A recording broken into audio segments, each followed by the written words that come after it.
स्वागत है।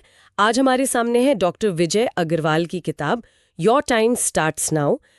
इसके कुछ खास अंश और उसका एक सारांश है हमारे पास जी। तो आज हम मिलकर देखेंगे कि ये किताब मतलब खास तौर पर भारतीय युवाओं के लिए इतनी ज़रूरी क्यों मानी जा रही है और ये उन्हें अपने सपनों की तरफ पहला कदम बढ़ाने के लिए कैसे प्रेरित करती है। तो चलिए ज़रा गहराई में उतरते हैं। बिल्कुल, देखते हैं। तो सबसे पहली बात जो मुझे लगता है ध्यान खींचती है वो ये है कि किताब सीधे युवाओं से बात करते हैं, खासकर वो जो 16 से 30 साल के हैं या फिर यूपीएससी, एसएससी जैसे इम्तिहानों की तैयारी में लगे। हाँ, ये टारगेट ऑडियंस बहुत क्लियर है। और इसका जो मूल मंत्र है ना वो बड़ा सीधा सा है, भाई इंतजार मत करो, अपनी जिंदगी की शुरुआत अभी करो। हाँ, और ये अभी पर जो जोर है ना, ये बहुत बहुत महत्वपूर्ण है। लेखक का साफ मानना है कि अक्सर युवा वो सही समय के इंतजार में रहते हैं, अच्छा, वक्त गंवा देते हैं। किताब का एक सेंट्रल आइडिया है, जीवन में देर नहीं होनी चाहिए। सही। ये सिर्फ एक सलाह नहीं है, बल्कि एक तरह की चेतावनी लगती है कि देखो, आज का दिन गया तो मतलब भविष्य में पछतावा हो सकता है। एक अर्जेंसी क्रिएट करने की कोशिश है। दिलचस्प।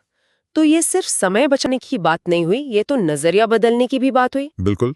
जैसे किताब में कहा है, सोच बदलो जीवन बदलेगा। मुझे लगता है ये काफी पावरफुल लाइन है। बहुत पावरफुल।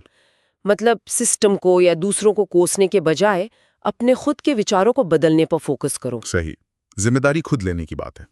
और इसी से जुड़ा है वो पॉइंट कि पढ़ाई और करियर को लेकर क्लैरिटी कैसे लाएं। उस पर भी किताब में कुछ प्रैक्टिकल टिप्स दिए हैं। हाँ, दिए हैं। और देखिए, इसी उलझन और टालम टोल को, जिसे हम प्रोक्रास्टिनेशन कहते हैं, हाँ, टालम टोल, उसे लेखक ने एक बहुत बड़ी रुकावट माना है। उनका एक कोट है, टालना एक आदत नहीं, एक बीमारी है। ओहो, बीमारी, मतलब काफी गंभीर बात कह दी। हाँ, मतलब इसे हल्के में मत लो। ये दिखाता है कि इसे कितनी गंभीरता से वो देखते हैं। और फिर समाधान भी उतना ही सीधा दिया है। आपका समय अब शुरू होता है, ना कि तब जब कोई और तय करे। ये असल में आपको अपनी जिंदगी का स्टीयरिंग व्हील वापस अपने हाथ में लेने के लिए कहता है। सही बात है। वो जो कल कर लूंगा, परसों देखूंगा वाली सोच है ना, उस पर सीधी चोट है ये। सही कहा। और ये बात भी है कि सिर्फ बड़े बड़े सपने देखना ही काफी नहीं है। नहीं, बिल्कुल नहीं। उन्हें रोज की कोशिशों से जोड़ना कितना जरूरी है, ये किताब समझाती है।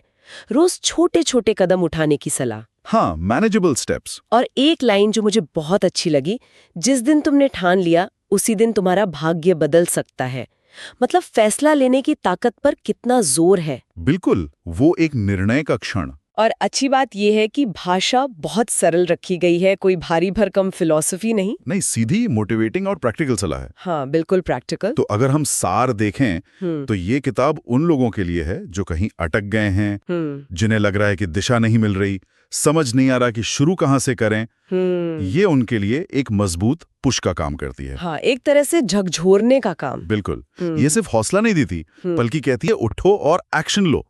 उन लोगों के लिए जो जानते हैं कि कुछ करना है पर बस कर नहीं पा रहे। तो इस पूरी बातचीत का निचोड़ यही निकलता है कि योर टाइम स्टार्ट्स नाउ एक तरह से आलस और टालम टोल को छोड़कर फौरन एक्शन लेने का आह्वान है। जी। खास तौर पर उन युवाओं के लिए जिनके लक्ष्य बड़े हैं और जिन्हें अक्सर लगता है कि शायद अभी सही वक्त नहीं आया है, कोई खास शुभ मुहूर्त आएगा। हाँ, उस मुहूर्त के इंतजार को तोड़ना है। बिल्कुल। और यहाँ एक सवाल छोड़ जाते हैं सोचने के लिए। हाँ। अगर अगर सच में किसी का वक्त अब शुरू होता है तो वो सबसे पहला, सबसे छोटा, बिल्कुल मामूली सा लगने वाला कदम वो क्या हो सकता है, जिसे आज ही मतलब इसी वक्त उठाया जा सके अपने लक्ष्य की तरफ, चाहे वो लक्ष्य कितना भी बड़ा क्यों न लग रहा हो।